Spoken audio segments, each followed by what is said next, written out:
তমশান্তরিতা লিখেছেন শোভন সোম। গ্রামের সন্ধ্যা, তার উপর ভরা ভাদ্রের শেষ বর্ষণের ঘটা, মেঘের ছায়ার অন্ধকার চারদিকে তরল হয়ে ছড়িয়ে পড়েছে। এক হাত দূরের মানুষ দেখা যায় না, এমনই নিকষ অন্ধকার। গাছগুলি দিনের বেলায় দূরে দূরে স্থানুর মতো দাঁড়িয়েছিল। সন্ধ্যা হতে না হতেই যেন কাছাকাছি ঘেঁষে এসে পরস্পরের ডালে ডাল রেখে নিবিড় আলিঙ্গনে অন্ধকারকে বেঁধে রেখেছে। থেকে থেকে প্রাঙ্গণের কদম ও কামিনী বাতাসের হাতে করে সুগন্ধ পাঠাচ্ছে। ব্যাঙের সঙ্গীতের বিরাম নেই, ঝিল্লি রব মুখরিত হচ্ছে।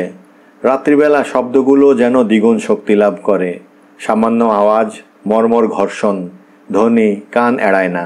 নিশানাথ কবে কোন লগ্নে দেশ গ্রাম ছেড়ে শহরবাসী হয়েছিলেন, আজ তা স্পষ্ট মনে নেই। মনে রাখার কোনো প্রয়োজনও তিনি বোধ করেননি এতদিন। ব্যবসা ভিন্ন অন্য কোনো প্রসঙ্গ, বিশেষ করে হৃদয় দৌর্বল্যের কোনো প্রাক্তন প্রসঙ্গ তার চিন্তায় প্রবেশ করতে পারে না। লোহালক্করের ব্যবসা করে তিনি তিলে তিলে ফুলে ফেঁপে উঠেছেন। লোহার শিকল দিয়েই চঞ্চলা লক্ষ্মীকে বেঁধেছেন। দেশগ্রামের প্রতি কোনো টানও প্রাণে অবশিষ্ট ছিল না। পিতৃপুরুষের কোনো একজন সুদূর পুরুষ এক বিরাট সম্পত্তি ও জমিদারি সৃষ্টি করেছিলেন। পরবর্তী পুরুষেরা নিষ্কর্মার মতো তাই ভেঙে ভেঙে খেয়েছেন। বাইজি, মদ, মেম সাহেবের পার্টি এবং বিলাত সুলভ বিলাসের পেছনে সম্পত্তি ক্ষয় হতে হতে যখন কেবলমাত্র ভিটেটুকুতে এসে থামল, তখন এই বিশাল বিপুলায়তন নির্জন প্রাসাদে বংশের শেষতম বাতিস্বরূপ রইলেন একমাত্র নিশানাথ। নিশানাথ পিতৃপুরুষের আদর্শ অনুসারে তেমনি বসে বসে বিলাস ব্যসনে অর্থ ব্যয় করবেন, এমন সঙ্গতি তার নেই। যৎসামান্য কুড়িয়ে বাড়িয়ে ভিটা সংলগ্ন বাগান পূর্বতন নায়েব মুরারিমোহনের নিকট লিজ দিয়ে নিশানাথ কলকাতায় ভাগ্যান্বেষণে আসলেন। স্ত্রী মল্লিকাকে সঙ্গে নিয়ে আসেন, সে উপায় ছিল না। কলকাতায় সংসার পেতে বসা সহজ কথা নয়। বিশেষত নিশানাথ চাকরি করেন না, ব্যবসার জগতে ভাগ্য পরীক্ষা করার ইচ্ছে পোষণ করেন। নিশানাথ কালীঘাটের সস্তাতম মেসে এসে উঠলেন। মল্লিকাকে বললেন, ভাগ্য যদি মুখ ফিরে তাকায় তবে তোমাকে অবশ্যই কলকাতায় নিয়ে যাব। মল্লিকা সজল নেত্রে বলেছিল, ভাগ্য তোমার দিকে মুখ ফিরাবেন, তার অন্ধ চোখে কি মল্লিকা ধরা পড়বে? নিশানাথ সস্নেহে তরুণী স্ত্রীর কাঁধে হাত রেখে বলেছিলেন, এই ভর ত্রিসন্ধ্যায় এমন অশুভ উচ্চারণ করতে নেই, এমন কথা কেন ভাবলে? মল্লিকা প্রত্যুত্তরে বলেছিল, ওগো, ভেবেচিন্তে বলিনি, মুখ থেকে নিজেরই অজ্ঞাতে বের হয়ে গেল। কলকাতায় এসে প্রথম দিকে ব্যবসায় নিশানাথ বিশেষ সুবিধা করতে পারেননি। দীর্ঘদিন তাই তাকে মেস হোটেলে কাটাতে হয়েছে। অবশ্য স্ত্রীকে আনবার ইচ্ছা যদি সত্যিই প্রগাঢ় হতো তবে তখনই নিশানাথ তা করতে পারতেন। কিন্তু ব্যবসা বড় নেশা, টাকার নেশা মানুষকে সব কিছু ভুলিয়ে দেয়। মল্লিকা নিশানাথকে নিয়মিত পত্র লিখত। শ্রীচরণ কমলেশু বানানেই 10 বার নিব ভাঙত। বানানের গোলমালে শব্দগুলি উচ্চারণ করার পক্ষে দুঃসাধ্য হয়ে উঠত, কিন্তু তাতেও চিঠির উত্তাপে এতটুকু ঘাটতি পড়ত না। নিশানাথ কালে ভাদ্রে কুশল জানাতেন। আসলে নিশানাথ মল্লিকাকে ভালোবাসতে পারেননি। শিশুকালেই বিয়ে হয়েছিল, তখন বিবাহ শব্দের অর্থ জানতেন না। মল্লিকার গায়ে প্রাত্যহিকতার স্পর্শ লেগেছে। ঘর বাড়ি চেনা জিনিসের মতো মল্লিকাও অতি সাধারণ হয়ে উঠেছে। যৌবনে উপনীত হবার আগেই নিশানাথ মল্লিকাকে জেনে ফেলেছেন। তাতে যৌবনের কৌতূহল পাথর চাপা ঘাসের মতো বিবর্ণ হয়ে গিয়েছে। মল্লিকা সংসারের মধ্যে দৈনন্দিন সামান্যতার মধ্যে কবেই নিঃশেষ হয়ে ফুরিয়ে গিয়েছে। মল্লিকা তার নিকট একটি কর্তব্য পালন ভিন্ন আর কিছু নয়। মুরারিমোহনের বিধবা বোন কমলা মল্লিকা বৌঠানের সঙ্গে থাকত। নিশানাথ আর কিছু করুন না করুন, মল্লিকার নামে মাসোহারা পাঠিয়ে আপন কর্তব্য পালন করে যেতেন। মল্লিকার অসুখের সংবাদ পেয়ে নিশানাথ বিশেষ গা করলেন না। ভাবলেন ম্যালেরিয়া, দুবড়ি কুইনিন পড়লেই পালাবে। কিন্তু মুরারিমোহনের আকস্মিক পত্র তার সে ধারণা ভেঙে দিল। মল্লিকার ডাবল নিউমোনিয়া হয়েছিল। সেই গণ্ডগ্রামে উপযুক্ত চিকিৎসার কোনো ব্যবস্থা ছিল না। মল্লিকার মৃত্যু গ্রামের সাথে নিশানাথের যে সামান্য সম্পর্কটুকু কোনো ক্রমে লেগেছিল তাও ছিন্ন করে দিল। নিশানাথ আর গ্রামে আসেননি। মৃত মানুষের জন্য তো কারো দিন বসে থাকে না। তার উপর নিশানাথের প্রাণে শোকের ঝাঁঝও আদৌ প্রবল ছিল না। কিছুদিন পর নিশানাথ অর্থের মুখ দেখলেন। সিন্দুক বাক্স ছাপিয়ে উঠল। নিশানাথ ভাগ্যবান পুরুষে রূপান্তরিত হলেন। তার প্রতি নানাজনের দৃষ্টি পড়ল। অপুত্রক মৃতদার, ঘরে লক্ষ্মী বাঁধা, সুতরাং জীবিত লক্ষ্মী আনবেন না কেন? এবার নিশানাথ ডাগর ডাগর দেখে তারই এক সমব্যবসায়ীর কন্যাকে বিয়ে করলেন। এতদিনে তিনি প্রথম যৌবনের স্বাদ জানলেন। সেই প্রিয়বালা আজ আর তরুণী সুরসিকা নন। শরীরে তার গয়নার প্রাচুর্যের সঙ্গে মেয়েদের প্রাচুর্য পাল্লা দিচ্ছে। বিষয় সম্পর্কে প্রিয়বালার জ্ঞান বুদ্ধি নিশানাথের চেয়েও প্রবল। ব্যবসায়ীর মেয়ে, জন্মাবধি ব্যবসার হয় বেড়ে উঠেছেন।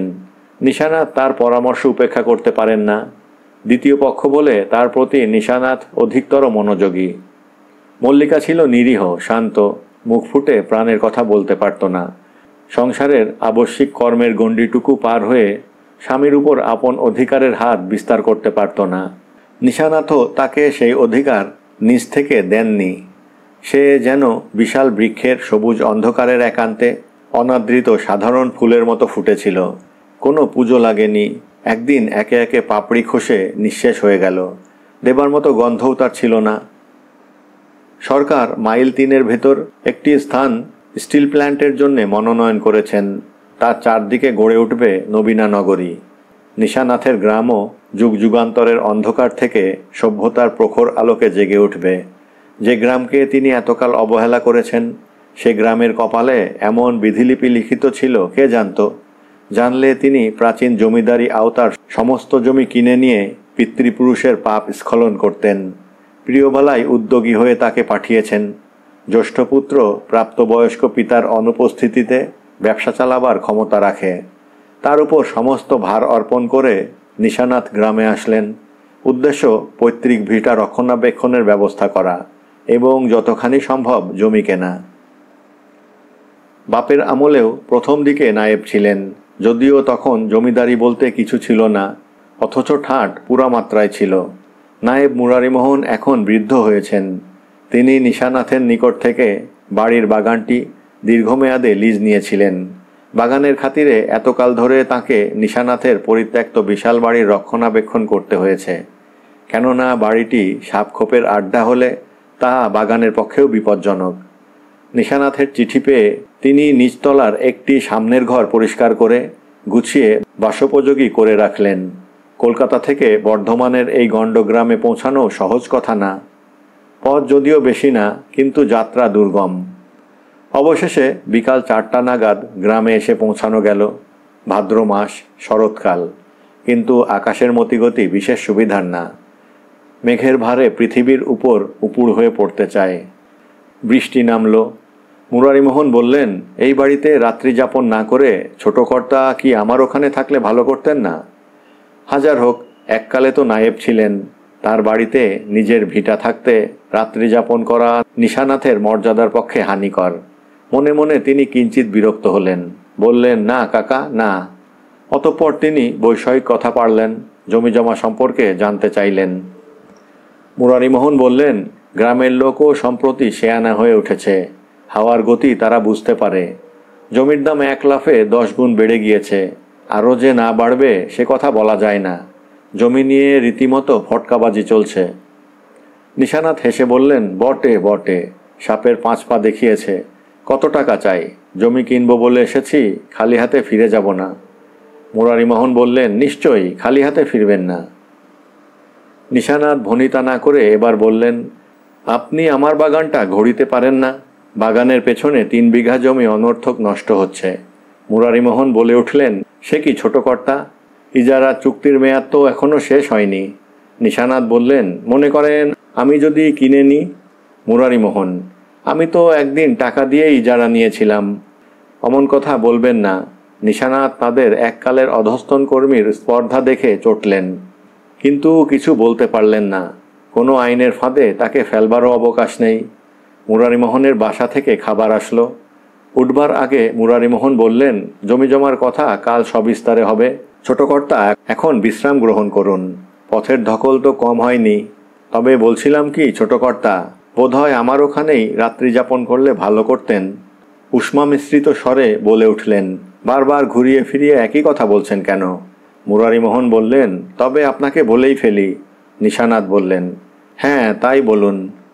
মুরারিমোহন, আপনার পূর্বেই জেনে রাখা উচিত, নচেত বিমূঢ় হবেন। এই ভিটায় ভূত আছে। নিশানাথ, কি বললেন? মুরারিমোহন, এই ভিটায় ভূত আছে। নিশানাথ, আপনি সচক্ষে দেখেছেন? মুরারিমোহন, দেখেছি বটে, কিন্তু তার চেহারা দেখা যায় না। হাওয়ায় যেন একটা লঘু শীর্ণ কাপড় পরিহিত নারী মূর্তি এই ভিটায় সন্ধ্যায় রাতে ভেসে বেড়ায়। সে কখনো কারো কোনো অনিষ্ট করে না। তবু বলছিলাম, ছোট কর্তা তো বহুদিন দেশগাঁয়ে বাস করেননি, যদি... নিশানাথ, কী সব গাঁজাখুরি বকছেন? এটা আপনাদের দৃষ্টি বিভ্রম। রাতের আলো আধারিতে হাওয়ায় যেন কাপড় ভেসে বেড়াচ্ছে এমন মনে হয়। ভূত হলে তার চেহারা দেখতেন। আমিও গ্রামের মানুষ, ওইসব গল্প শুনে ভয় পাই না। মুরারিমোহন উঠে দাঁড়ালেন। দরজাটা দিন ছোট কর্তা। খাটের নিচে কুঁজোয় জল রইল। ফের মুরারিমোহন ফিরে আসলেন। ছোট কর্তা, আপনার এখানে শোবার জন্যে কি আমার নাতিকে পাঠিয়ে দিব? নিশানাথ, আপনি আমাকে ভয় দেখাবার বৃথা চেষ্টা করছেন। যান, কাল অতি ভোরে আসবেন। লণ্ঠনটি কমিয়ে খাটের পায়ার কাছে রেখে মশারি গুঁজে দিয়ে নিশানাথ শুয়ে পড়লেন। পাতায় পাতায় বিচিত্র শব্দে বৃষ্টি পড়ছে। চারিদিকে একঘেয়ে ব্যাঙের ডাক। থেকে থেকে দমকা হাওয়া জানালা গলে বাদল দিনের পুষ্পসার পৌঁছে দিচ্ছে। বর্ষার রাতে অপূর্ব এক মাদকতাময় রূপ আছে। চোখে ঘুম আসতে চায় না। নিশানাথ বিছানায় শুয়ে শুয়ে সিগারেট টানতে লাগলেন। চোখ বন্ধ করে পড়ে থেকে বহুদিন পর তিনি স্মৃতির জাবর কাটতে লাগলেন। কবে তিনি সব ভুলে গিয়েছিলেন। কলকাতায় তাঁর বিরাট সম্পত্তির নিকট তো এখানে ভিটার আয়তন ও মূল্য এতকাল তুচ্ছ ছিল। হঠাৎ সরকারি নেক নজরে পড়ে গ্রামের কপাল ফিরে গিয়েছে। মশারি থেকে হাত বের করে নিশানাথ সিগারেটের শেষ টুকরাটি জানালার দিকে ছুঁড়ে ফেললেন। জানালার শিকে ঠোকর লেগে সিগারেটের টুকরোটি নিচে পড়ে গেল। যদিও পথশ্রমে শরীর ক্লান্ত, তবুও চোখে ঘুম আসতে চাচ্ছে না। নিশানাথ এপাশ ওপাশ ফিরে ঘুমাবার চেষ্টা করতে লাগলেন। বাইরে বৃষ্টি প্রবলতর হয়ে উঠেছে। বৃষ্টি, ব্যাঙের ডাক, ঝিল্লিরব সব মিলিয়ে এক অদ্ভুত ঐক্যতান সৃষ্টি করেছে। মশারির বাইরে মশার গুঞ্জনও শোনা যাচ্ছে। ঘুমের চেষ্টায় ব্যর্থ হয়ে অতঃপর নিশানাথ আরেকটি সিগারেট জ্বালালেন। শুয়ে শুয়ে তিনি মুরারিমোহনের কথা ভাবতে লাগলেন। মুরারিমোহনের ওপর এক বিশ্রী সন্দেহে তার মন বিষাক্ত হয়ে উঠল। পিতা পিতামহ এই ভিটায় জন্মে মরলেন। নিশানাথের জন্মও এইখানে, তার যৌবনও এইখানে অতিবাহিত হয়েছে। এখানে কোশমিনকালে কেউ ভূতের নাম শোনেনি। আর আজ কিনা বেটা বুড়ো তাকে ভূতের ভয় দেখাচ্ছে। আসলে বেটা বাগান ছাড়তে চায় না। ভিটার প্রতিও তার লোভ। বাগানটি যে করেই হোক করায়ত্ত করতে হবে। কত ধানে কত চাল বুড়ো জানে না। আজ সে কিনা নিশানাথকে টাকার কথা বলে। কার টাকার কত জোর নিশানাথ তা পরখ করে দেখবেন, তবে ছাড়বেন। বুড়ো নিশানাথকে মারার কোনো চক্রান্ত করেনি তো? গ্রামের লোকেদের তিনি ভালো করেই চেনেন। এদের অসাধ্য কিছুই নেই। কাছাকাছি কোথাও সাপে ব্যাঙ ধরেছে। বেচারি ব্যাঙ থেকে থেকে গোঙাচ্ছে। সিগারেটের পোড়া টুকরাটি এবারও দিগ্ভ্রষ্ট হয়ে জানালার কাছে মেঝেই পড়ে ধোঁয়ার সরু হালকা রেখা উপরের দিকে উঠতে লাগলো। পায়ের দিকে রাখা পাতলা চাদরটি টেনে নিশানাথ গায়ে দিলেন। কিছুটা তন্দ্রাভাব এসেছিল। হঠাৎ মনে হলো বুঝি ঘরে বিচিত্র সব কুসুম গন্ধের সমারোহ লেগে গিয়েছে। ব্যাঙের আর্তনাদও আর শোনা যাচ্ছে না। রাত কটা কে জানে। ঘড়িটা বালিশের পাশে আছে। রাতে এক গ্লাস জল খাওয়া তাঁর নিত্যকার অভ্যাস। চোখ খুলে উঠে বসতেই মনে হলো জানালার পাশে ঝাপসা সাদা ধোঁয়া যেন একটি নারী মূর্তির রূপ পরিগ্রহ করে দাঁড়িয়ে আছে। পোড়া সিগারেটের টুকরার ধোঁয়া তাঁর চোখে বিভ্রম ঘটাচ্ছে মনে করে তিনি চোখ রোগড়ে ফের তাকালেন। মনের ভুলও তো হতে পারে। বেটা বুড়ো মুরারিমোহনের কথা শুনে কি তার এমন মনে হচ্ছে? না, মনের ভুল না। হাওয়ায় যেন শ্বেত বসনা এক নারী মূর্তি ভাসছে।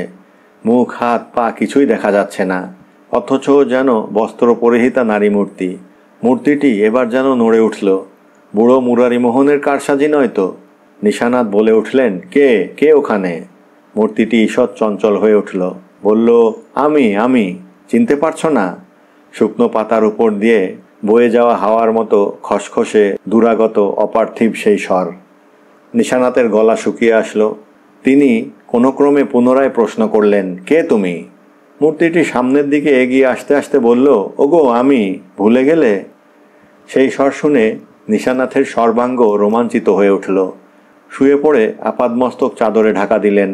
নিশানাথ অনুভব করলেন মূর্তিটি একেবারে মশারির নিকট এসে দাঁড়িয়েছে। মৃদু নিঃশ্বাসও শোনা যাচ্ছে। নিশানাথ নিশ্চেতন হয়ে শুয়ে রইলেন। তেমনি দুরাগত খসখসে অপার্থিব স্বরে মূর্তিটি বলে উঠল, ওগো আমি মল্লিকা, তুমি আমায় ভুলে গেলে? নিশানাথের জবাব শোনার জন্য বোধহয় মূর্তিটি কিয়ৎকাল নীরব রইল। নিশানাথ রাটি কাটছেন না দেখে পুনরায় বলে উঠল, ওগো আমি যে তোমার পথ চেয়ে এতকাল প্রতীক্ষা করছি, তুমি আমায় শহরে নিয়ে যাবে না? নিশানাথ নিশ্চুপ।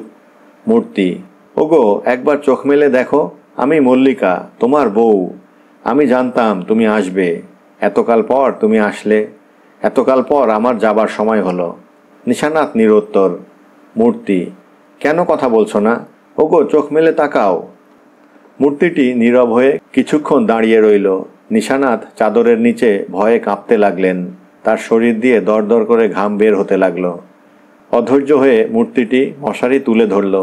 নিশানাথ অনুভব করলেন মূর্তিটি এইবার তার মুখের উপর থেকে চাদরটি সরাবার জন্য হাত বাড়িয়েছে। নিশানাথের কপালে তার হাতের স্পর্শ লাগলো। বরফের চাইতেও তীব্র শীতল সেই হাত। এক নাম না জানা আকস্মিক ভয়ে নিশানাথ হঠাৎ আড়ষ্ট হয়ে গেলেন। তিনি জ্ঞান হারালেন। দীর্ঘ ঘুমের পর নিশানাথ জাগলেন। এতক্ষণ কী সব আবোল তাবোল স্বপ্ন দেখেছেন। চোখের পাতা ঘুমের দরুন ভারী হয়ে উঠেছে। নিশানাথ চোখ মেললেন। সমস্ত শরীর যেন দীর্ঘ ঘুমের দরুন বড় হালকা ঠেকছে। নিশানাথ দেখলেন মূর্তি তেমনই দাঁড়িয়ে আছে। কিন্তু এ কি? এর তো চোখ মুখ সব দেখা যাচ্ছে, ঠিক মল্লিকার মতো। নিশানাথ হেসে বললেন, বুড়ো মুরারিমোহন ধরা পড়ে গিয়েছে। নিশানাথকে ভয় দেখাবার জন্যে কাকে না কাকে মল্লিকা সাজিয়ে পাঠিয়েছে। রোশো, ওকে কাল মজা দেখিয়ে ছাড়বেন তিনি। বেটা বদমাইশির আর জায়গা পায়নি। মূর্তিটিকে তিনি ধরে বেঁধে রাখবেন। কাল সকালে সবার সামনে মুরারিমোহনের জারিজুরি ভেঙে দেবেন। মূর্তিটিকে ধরার জন্য তিনি উঠে বসে মশারির বাইরে হাত বাড়ালেন। মনে হলো নিশানাথের সর্বশরীরও কেমন যেন ঘেমে নিয়ে একাকার হয়ে গেছে। মূর্তিটিকে ধরার আগেই সে নিশানাথের নাগাল থেকে সরে গিয়ে বলে উঠল, আহ, লজ্জা করে না এ বয়সেও? তোমাকে ধরে বেঁধে রাখবো। নিশানাথ বললেন। মূর্তি, ধরতে হবে না, আমি আপনিই ধরা দিয়েছি। নিশানাথ, মানে? মূর্তি, এখন চলো, ওঠো। নিশানাথ, কোথায়? রাত বিরেতে এমন ইয়ার্কি সহ্য হয় না। মূর্তি, ইয়ার্কি? নিশানাথ, নয়তো কি? মুরারিমোহন বলেছিল এ ভিটায় ভূত চড়ে বেড়ায়। তার মুখ চোখ কিছুই দেখা যায় না। আমি তো তোমার মুখ চোখ সবই দেখতে পাচ্ছি। তুমি মল্লিকা সেজে এসেছিলে আমাকে ভয় দেখাতে। রোশো, তোমাকে পুলিশে। মূর্তিটি জবাব দিল, ওগো না গো না, মুরারিমোহন ঠিকই বলেছিল, আমি মল্লিকা। জীবিত লোকে আমার মুখ দেখতে পায় না। বিস্ময় বিমূঢ় নিশানাথ বললেন, কি বলছো? মূর্তিটি হেসে উঠে বলল, তুমি তো 20 মিনিট আগেই ভয় পেয়ে মরে গেছো, তাই তোমার মল্লিকার মুখ। নাও এখন চলো, আমারও প্রতীক্ষার অবসান হলো। ধন্যবাদ।